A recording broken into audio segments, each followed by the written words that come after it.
Forbidden from performing magic. So, yeah, you'd all gotten back from the Purple Warehouse, you were preparing to go about your evening, and you were just informed that Max is pretty much off his painkillers. He should be mostly coherent now, and you basically have the evening ahead of you before tomorrow when Jill is going to have to go to a hearing. Blah.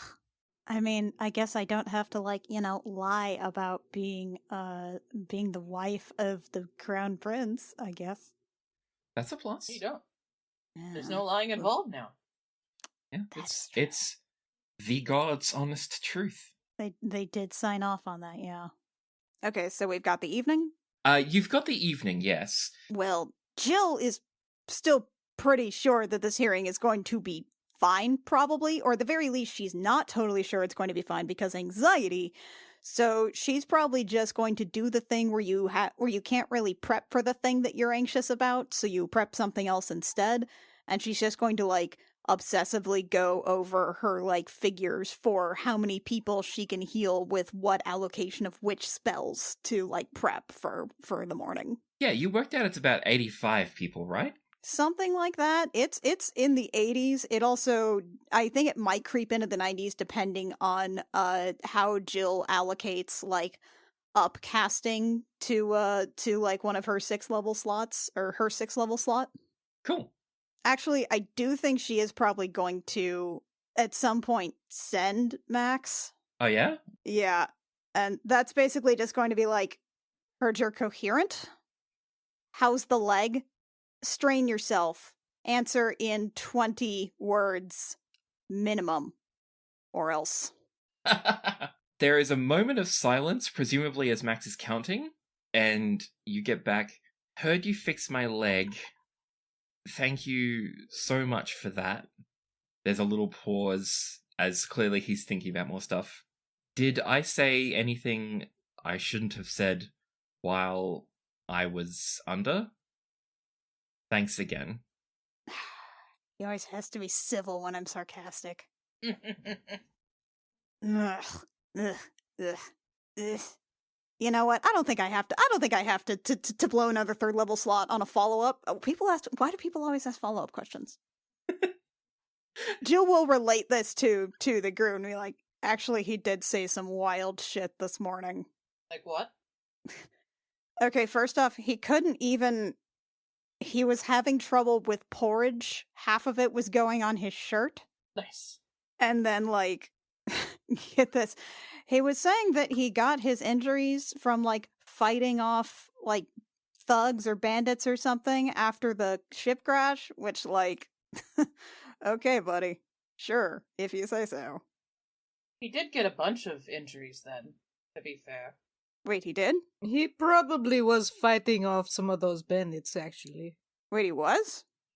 Yeah, he was. He was standing up and then they took him down by stabbing him. Wait, that actually happened? That did actually happen. You were searching for Lachlan in the ship. Really? Yes. Okay, that would explain a couple of things about the shattered leg. Huh. I was surprised they were trying to take us all alive. I mean, sure, slavery is a thing, but I don't think they were. I think they were just trying to get us down while we were all still fighting, and then they would kill us once we were down. Yeah, most people were, super unconscious and may have looked dead. And honestly, a lot of those guards were dead. So, I don't think they were actually prepared for any of the corpses to get up and start hitting people. Fair. Well, shit, I have to say thank you now, don't I? God damn it. Are you going to burn another 3rd level?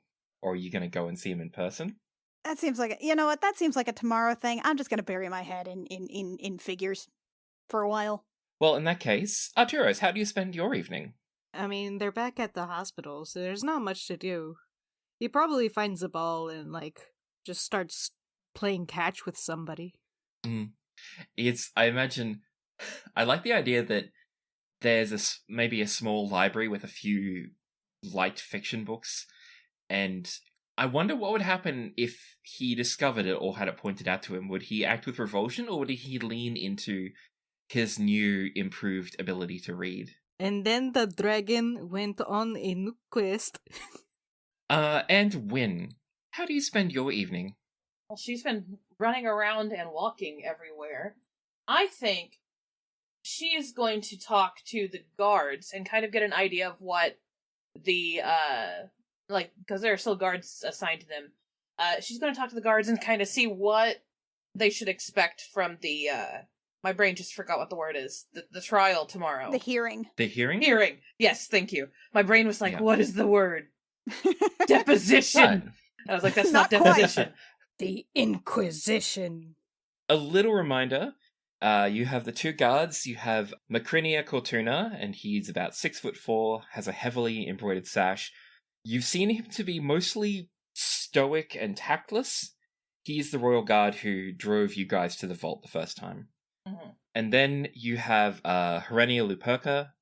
She's about 7'1", has a little more jewelry than you'd expect to see on a guard. You know I'm talking to Herenia because she and I have bonded. We both have 5,000 siblings. Yeah. All right. Macrinia and Herenia are sitting down at a table. They're just playing cards together. As you come over, Herenia says, "Oh, hey, Win, you want me to deal you in?" Sure, I'll join. They are playing some kind of gambling game. It doesn't look very difficult. And they're playing for coppers, so... She figured out. She sits down, she throws in 30 coppers. Jesus Christ. Yeah, so don't worry about the numbers. Any you win or lose will be a fraction of a fraction of your total sum. So don't worry about numbers here. Excellent. Herenia says, "I'm glad to see you all getting a bit better. It looks like tomorrow's going to be an interesting day, though." And Macrinia scoffs and says, "Oh, you can say that again." I heard about the hearing. I was hoping that you might give me a little bit of an idea of what that's going to be like. If it's going to be interesting, I'd love to know about it ahead of time. Herenia says, "Yeah, sure." And you see Macrinia giving her like a kind of a death glare. But she continues, she says... She kind of waves her hand. She waves her hand towards Macrinia. She goes, "Oh, stop that." And then she looks back too. Now he looks a little shocked. She says, "It's pretty straightforward. So tonight we're going to drive across town to our quarters because it's a 3.5 hour carriage ride, so that's going to have to be this evening. Makes sense. I would rather not wake everyone up at 3 a.m. for that. That would be nice, yes. Then tomorrow we go to the High Council Court, and you all stand in the light of the Wind Reaper, and you give a statement, and by you all, I think it's only going to be Her Highness. She nods to that. And His Highness. All right. And then, afterwards, they'll convene, and either you'll get welcomed into Vidoni society, or kicked out on your asses. One or the other. One or the other. Excellent. Perfect. And Macrinia leans and says, "You can't talk to her like that." And Herenia says, "Oh, she can say what I want. She's fine." I'm not going to do anything. Also, what are they supposed to talk to me like? "Well, aren't you a handmaiden?" Wynn pauses for a moment. She thinks about every lesson she's learned as part rogue, which is if somebody asks you if you're a god, say yes. Kind of going along those lines. And she pauses for a beat and says, "A little bit. Oh, not exactly." Oh shit! The Jin Wind shippers are lighting up. Which one of you is the liege lord? Which one of you is the handmaiden? Herenia says, "How are you kind of someone's handmaiden? Either you are or you aren't, right?" Things are strange where we're from, right? "I would like you to roll deception, please." You got it! Hold on, I think I have something that helps with it. When I make deception checks, I can treat a d20 roll of 9 or lower as a 10 automatically. Excellent. Oh, nice. Okay. Crit 33. Wow! Crit 33. Holy shit! A natural 20 turns into a 30 fucking 3 for you. Yeah, I'm very good at lying. What can I say? Good lord! Yeah, that is what double proficiency, expertise it's called in this, will do on a nat 20 when you have +5 in something. Yeah, okay, so she could tell them literally anything right now. Yeah. And I was like, oh, Herenia rolled an 18 for her wisdom save. I'm sure Yeah, she'll... fuck off, she'll- Herenia, apparently. Yeah. You literally rolled nearly double her save. That's the best number you can roll. Literally, as far as I know, that is the best skill check you can roll without magical assistance. That's great. Anyway, what happens? Herenia's like, oh, then I'm very sorry. I should have been more respectful to you. Please forgive my No, my please. uncouthness, my lady. Please don't. Just call me Win. Talk to me naturally. It's all good. Herenia and Macrinia exchange glances, and she's like, I will do my best, Win. She gives a thumbs up. Macrinia has like a smug look on his face, Don't start, she says to Macrinia. and he bobs his head and says, yes, ma'am. Ugh. I also like to think that with my nat 20, I get all the copper, despite trying to get rid of my copper. Yeah.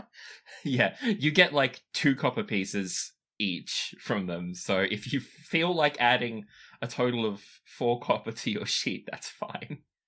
Excellent. They were playing for pennies, literally. I won those, fair and square. No, it turns my copper into an even number. I don't want it. Do you like having an odd number of copper? Yes, feels right. Okay. So with a deception, you can deliberately fail a roll. So I can say you can deliberately fail to win, Sounds even good. though you realize you're going to. She will go out of her way to lose and fold and all of that stuff in whatever parlance it is.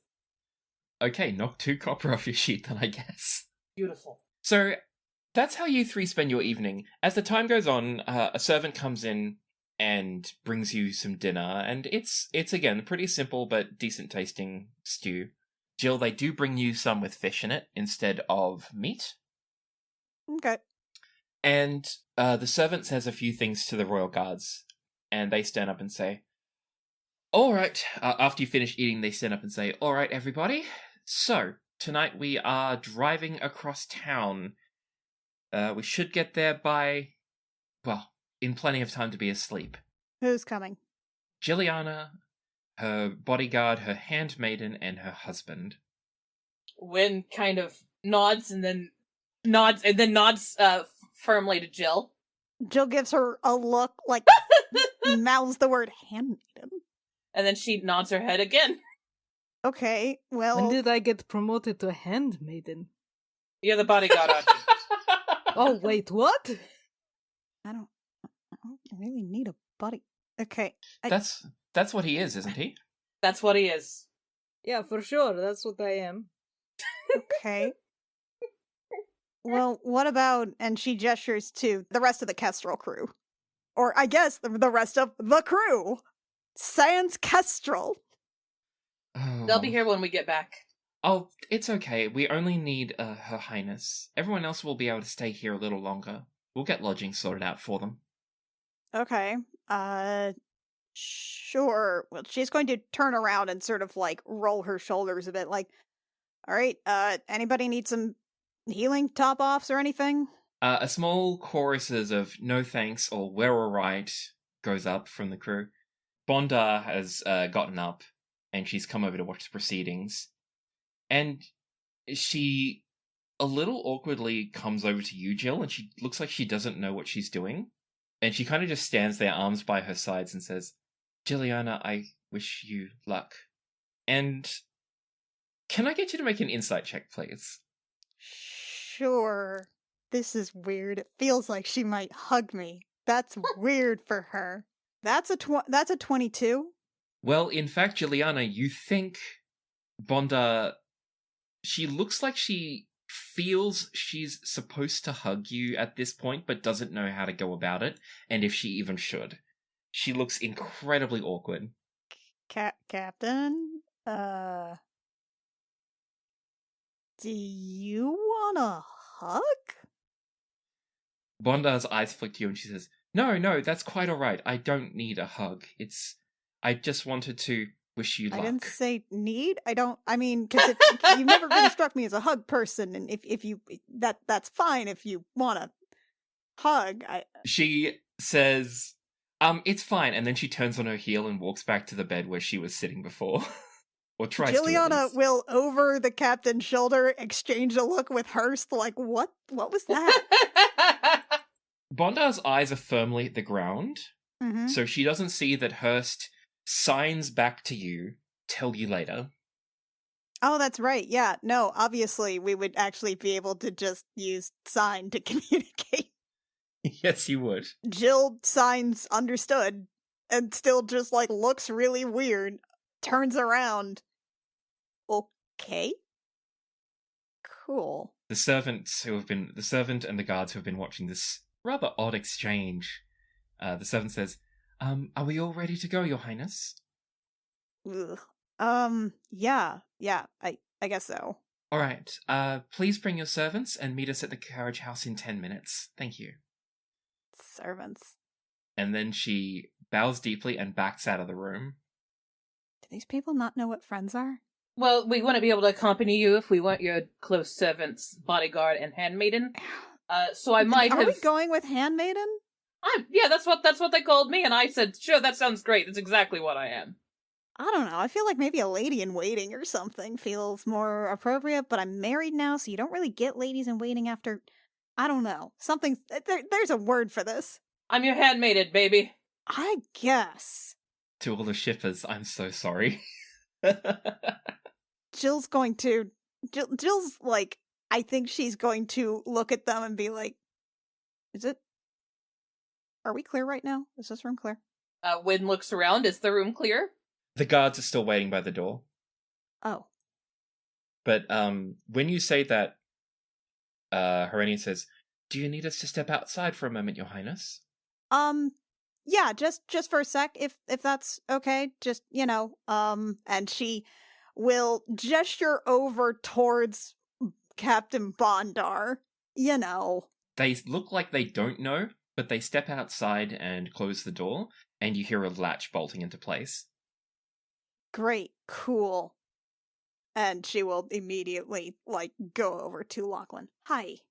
Lachlan looks up around. His eyes dart around the room, and then they soften and look at you, Jill, and there is something in them, and he says, "Hi, babe. Hi, I miss okay. you." I really miss you too. A lot, actually. Okay, so we're probably gonna be, I guess might be gone for a day or so. I don't know. But you've got the sending stones to just just check in or something or Yeah, Dal, it's okay. I'll keep in touch. okay. She will squeeze his hand. He reaches up and takes her face in his hands, and he kisses her. Oh. And he says, "Go knock 'em dead. I know you're gonna crush this." Thanks. Get some rest. I love you. I love you too. He does look still utterly exhausted. You sure you don't need a top off or anything? I can try a lesser restoration or a greater restoration or something. You know how it is, babe. This is just something I need to sleep off. Yeah. I mean, yeah. a ship exploded in my brain. I'm sure it's nothing a bit of sleep can't fix. And she doesn't look convinced, but she nods anyway. All right. Okay. While you were doing this, Hurst has gotten up and somehow very silently come over to you. Ah! And you feel his massive hand on your shoulder. And he says, Jill? Hi. Yeah. Yes. Wow, how are you so stealthy? Hello, Mr. Hurst. You can call me Eustace if you want. It would be like calling Wynn's mom by her first name. Do you not call Wynn's mum by her first name? No, she's called Wynn's Mrs. mom. Wynn's mom. Yeah. Maybe Mrs. Petrus if she really insists I be casual. Okay. And he glances over his shoulder to where Bondar is nose deep in a book. She looks like she's trying very hard not to think about anything. Alana's just having a difficult time right now. She's a bit lost, so I'm sorry if she acts a bit strange. Oh, no, that's not, it's not like a problem. I just wasn't sure what she wanted. And, I mean, she's not really sharing how hard this is for her, is she? Oh, absolutely not. Not a chance. She doesn't want to make things more difficult than they need to be. Okay, That's so ridiculous. you guys really didn't just have like a nice, easy talk about retiring then. He gets a look on his face that you have come to recognize as he is trying not to burst out laughing. And he says, No, we didn't. It was... I don't think she actually wants to retire. I think she's just trying to deal with this in a, and he makes big air quotes, healthy way. Oh, Captain. So she's just going for whatever she can. Okay. So it's a late life crisis. Hearst says, yeah, something like that. I think she'd rather die in wild space, but she'll get out of her head eventually. Well, then we'll figure out what she's actually going to do. Okay. Well, just keep us in the loop if we can do anything, right? And she looks around to Win and Artie. No, I agree. We'd love to help, as always. Yeah. Well, in that case, next time you see her acting like that, definitely give her a hug. She won't expect it, and her face will be hilarious. But also, I think she needs it. Can do. I am Okay. given permission to give surprise hugs. Always. Well, Only if she presents herself for one and doesn't say so. if she does that weird thing like she just did with me where she stands around awkwardly and like looks like she might want to clap you on the shoulder. Basically, yeah. Yeah. Where she looks like she's about to cry or is constipated and you don't know which one. Yeah, and she might throw up. She might throw. Okay.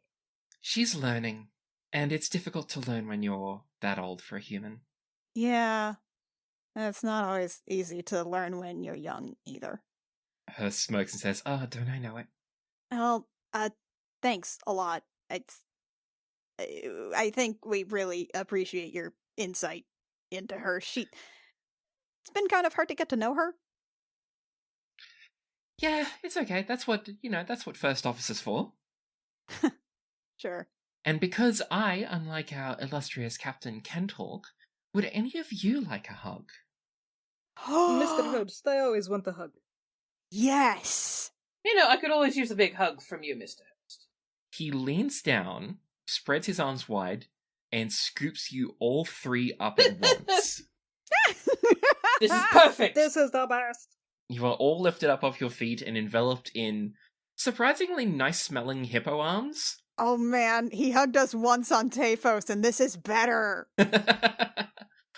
And yes, you get a hug that feels like it should be backbreaking, but it's not actually painful. Oh, does it do the thing where it actually cracks your back a little, like in a nice way? Do you want it to? Yes. Then it does. Hell yes. There's a satisfying crunch and you will feel a little bit better. He doesn't drop you, he just crouches down again and places you all three on the ground. And then he actually reaches up and ruffles your hair, reaches out and ruffles your hair, Jill, and says, knock 'em dead, your highness. He says, with a Ew, not very you cheeky two. grin. Do it. He knows he's being a shit, you can see it in his eyes. Okay, well, let us know, keep an eye on everybody. I mean, I know that's kind of your job, but keep an eye on everybody, and I guess she looks over towards the back of the room. Let us know when Veli's up and about, huh? Yeah, of course. And you hear across the room Kara shouting, fuck you, I don't need anyone watching me but myself. Sure, Kara! You're not the one in a vegetative state right now, like a literal vegetable. She laughs at that, then covers her mouth, looks straight-faced and says, Aha! that pun was terrible. Ha! Ha! Ha! She can smile! Fuck you, I've never smiled and I never will. Fuck off, We Rumi! saw it, Kara! We fucking saw it! We all saw it! With a straight face she says, you saw nothing. Guess what? I'm gonna write it down really noisily in my diary. And her eyes narrow and says, you wouldn't dare. Oh, it's going. It's going in there. I'm gonna use the extra scratchy pen. I'll make sure to tell Fazira about it in my next sending to her. I know where you sleep, Your Highness. Ew, gross, gross, gross. I'm going. I swear my sisters have had this exact conversation before. Gross. This whole time, Finn has been watching while Hurst absently... you know that how we discussed that you can all kind of just shut your brains off and sign what you're saying without really thinking so Finn can be part of the conversation? Yeah. Yeah. Hurst has been doing that for Finn while you two are bickering. And Finn has, like, his chin on his hands, and he's just looking back and forth and back and forth with this look of pure glee. I love how much this little lizard loves gossip. He loves his drama. Okay. Let's go. Let's see how this goes. You knock on the door to go outside. You hear the bolt unlatch, and it's the guards. They say, "You all three ready to go?" Ready and willing. I guess so. Do you guys have our kit packed up? Like our stuff? I haven't seen my armor in a couple of days. It makes me nervous. I think Macrini says, "It's okay, Your Highness. Where we're going, you don't need armor." I assure you I do. That is debatable. He looks at you a little strange and says, "No, ma'am, we don't have your armor on hand." Well, where is it? Probably in the armory, I suppose, but you don't need armor at a hearing. They said we didn't need armor at a big fancy party either, and yet then came the vampires. The guards exchange glances. Herenia turns. She looks really remorseful and says, "My lady, until we know who you are, legally speaking, I'm very sorry, but we can't give you any arms or armor." God, it's fine. People are so lucky I figured out a secondary spellcasting focus. There's a sound behind them. It sounds like someone clomping through the hallways, but you can't quite see through the maze because the corner's very quick. And you just hear a voice call out, "Belay that!" And around the corner comes, well, it's Max. He has a cane, but is walking as fast as it will seem to allow him to. And he's like, belay that, give them their shit." And McCriney's like, "Oh, Your Highness," and bows and says, I can't, I'm sorry." And Max looks over her shoulder and says, "Hi, babe." Then looks over at you guys and said, Babe. at Winanati and says, "Hey, you two." And then back to the Hello. guards, he says, "Well, I say that they can have them." And McCriney says, "Your Highness, and he just rolls his eyes. And he says, "They're prisoners, aren't they?" And the two guards just fall silent and kind of bow their heads. Wait, was that supposed to be a secret? Great. Max Cool. heaves the biggest of sighs and says, "Ah, well, that's great. Yeah, there's nothing we can do about that." It's fine. Let's just go so we can do this fucking thing, get it over with, and then get treated like people again. Yeah. Sounds good. Alright, guards lead the way. They go at a bit of a clip, but you can all keep up alright. Even Max with his cane. He's got the stride for it. Where's Sybil? Max says, "She'll be along shortly. I think she's waiting at the coach house right now." Okay. Sure. So she's allowed to leave. Yeah, she's a citizen. Yep. Lex seems to be alright. Yes, thank you so much for fixing that. They said that if you hadn't, I would have lost it. It's fine. No, really, I appreciate it. Yeah, well. Is she still, like, fucking covered in bruises and shit? I think so, but I imagine her robes would largely cover it up. Okay. Yeah, so it's not like, they're not like visible bruises. He hasn't seen them yet. Okay. You get to a fairly plain-looking coach house, but a very ornate carriage is there. This one looks nicer than any you've ever ridden in, even in Biancarta. Nicer than the ones that we've ridden earlier today, I guess? By far. Hmm. The other ones were, like, of good make. This one is of good make and is adorned with stuff. There's, like, some gold trim on it. How are the seat cushions? Velvet. Dang. Hell yeah. No sticking to our butts. And sitting On the top of the carriage, there's actually 2 more guards with crossbows, as well as a driver, and Bacrinia and Herenia actually take up posts on the back of it, while Sybil opens the door and says, Sybil steps out and opens the door and says, would you like to mount up now? Like, get in? Yeah, I think we do. She is holding the door open for you. Yeah, I guess. Okay, then you all climb into the carriage, and it sets off. Sybil is the only one who comes inside, so there are 5 of you total. His Royal Highness Dirtbag Husband, Sybil, and our shore party. We're in here for how many hours now? 3.5. About 3.5. Why is it like this?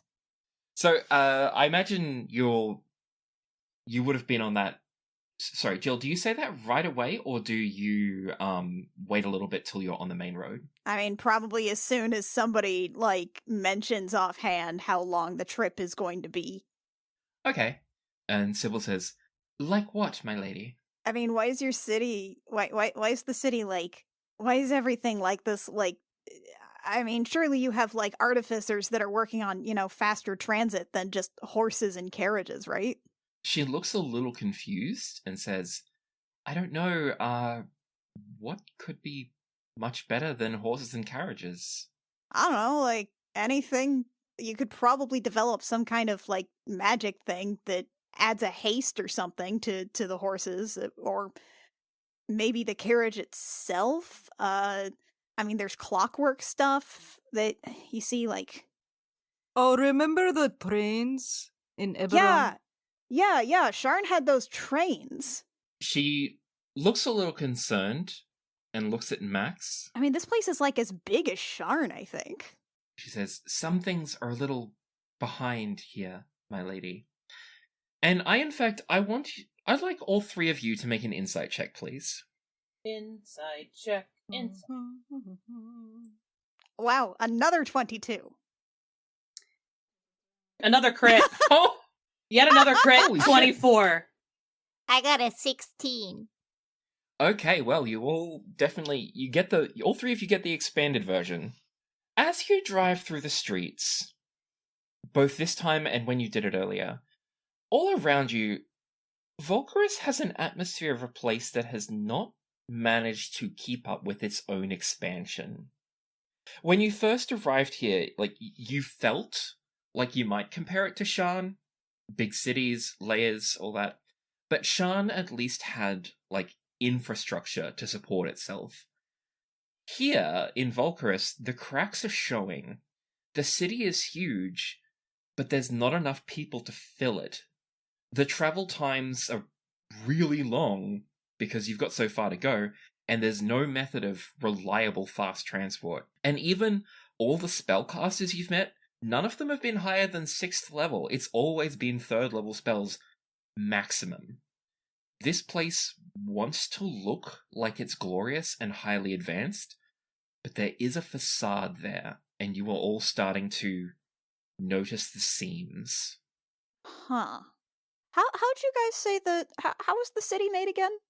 Max says, I believe Vulkarus the Dark, and Sybil's eyes flick to him, freed the elemental lords, and in exchange... Vulkaran? What did I say, Vulkarus? Yeah. I meant It's almost Vulkaran. like all these names are really, really, really, really the same. It's almost like I have a bone to pick with the writers of the Spelljammer setting.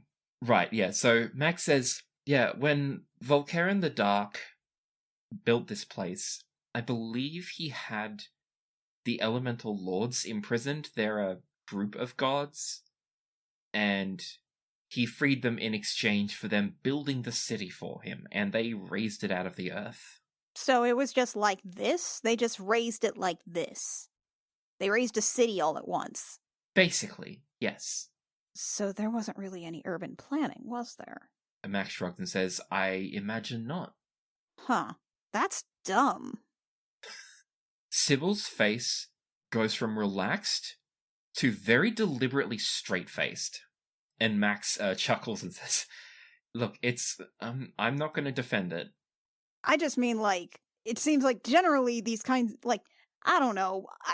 The towns I've been to, they've all sort of developed based on, like, where people are doing a lot of trading at a market or something. They cluster all their houses near that. They're oftentimes within walking distance of places, or, like, there's main roads and, like, arterials that go on beyond that, but, like, you raise a whole city at once is kind of wild. At least when we raise a city, we can actually tell it to move. It's got little legs. I don't even know how to begin addressing that.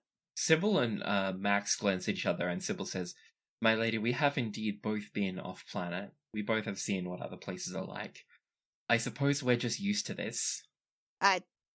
Sorry, that was... Sorry. Didn't mean to be a dick. Max says, "It's fine. It's refreshing, to be honest.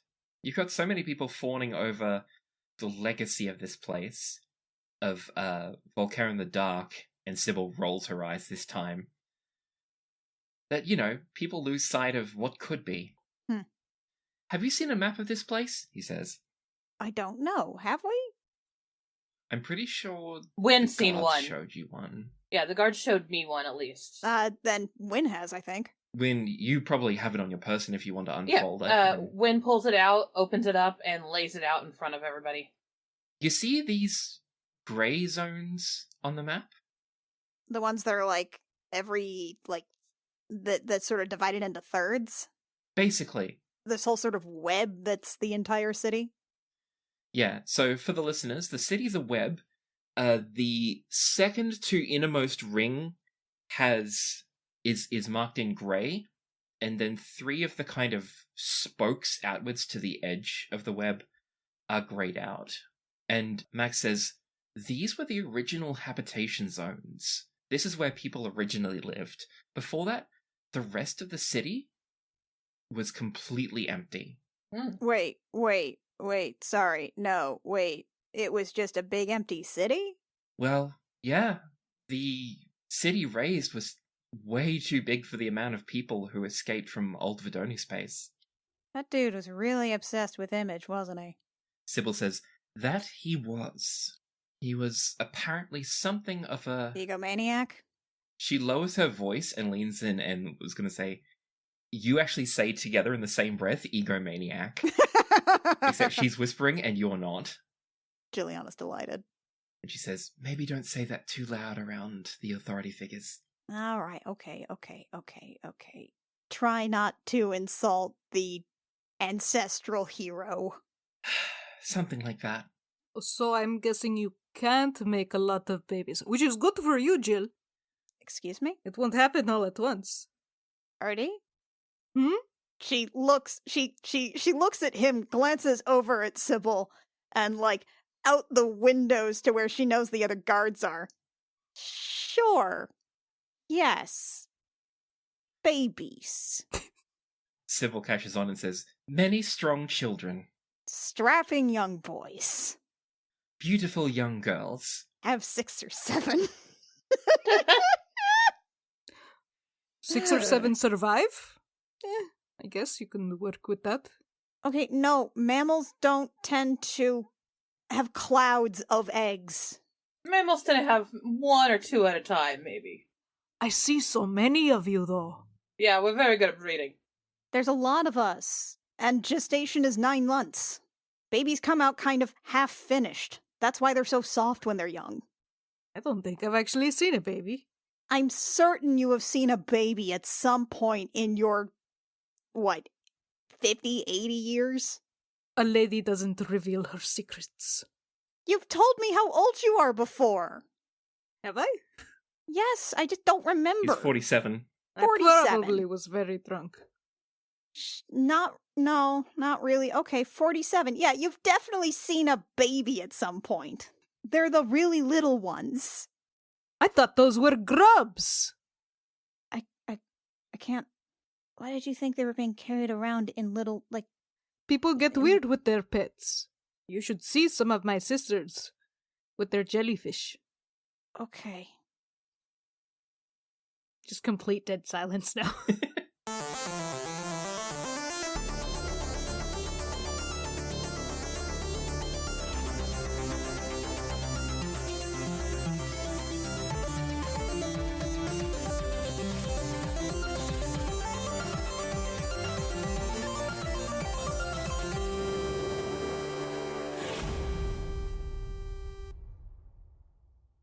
Jemjammer is performed by Annie Creighton, Anna Emmeline, Rio Rios, and Mackenzie Weaver, and is edited by Jake Mason. Our cover art is by Canary Witch, who can be found at canarywitch.carrd.co, and our character design is by Rio Rios, who can be found at rios.com. Our opening and closing music is by Saad Akhtar Ali. For bonus content, such as Jilliana's private diary, behind-the-scenes homebrew stuff, and other features from our other shows, I Will Fight You and Date Me Dammit, our Patreon has it all from only $1 a month at patreon.com/thejemjam. Thank you so very much for listening. Stay safe out there, and we'll catch you next time. Mac, you knocked 102 coppers off. Oh no. Let me just fix that for you real quick. I was going You're at back to- 131 oh, God, I and then did. you were down to 29. Yeah, There we I go, got you. got it. I got you. Thank you. Good. That's like a whole gold piece you were missing out of your 12,809 gold and 3,306 platinum. Jesus.